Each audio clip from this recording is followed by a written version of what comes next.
চূড়ান্ত চলছে।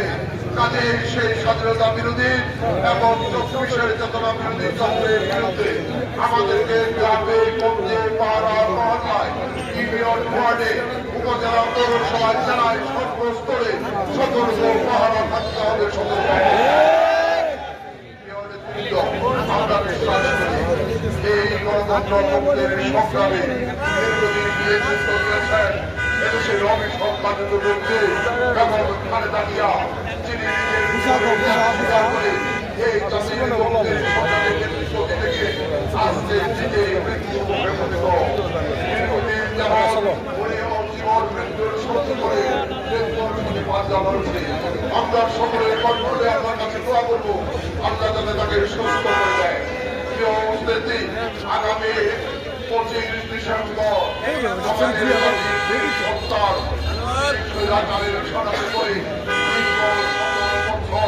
বাংলাদেশ থেকে নির্বাচিত আগামী 25 তারিখ তার পদের প্রত্যাবর্তন হবে।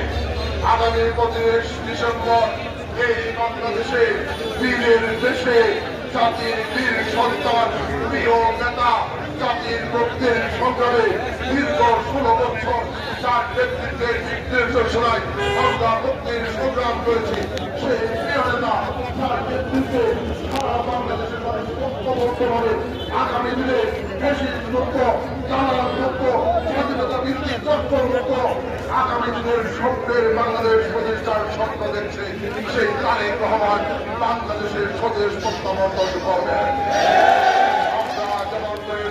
নেতা কর্মী সহ সর্বস্তরের মানুষ 25 ডিসেম্বর সকাল 7টার মধ্যে আমরা এয়ারপোর্টের সামনের মেইন রোডে আমরা অবস্থান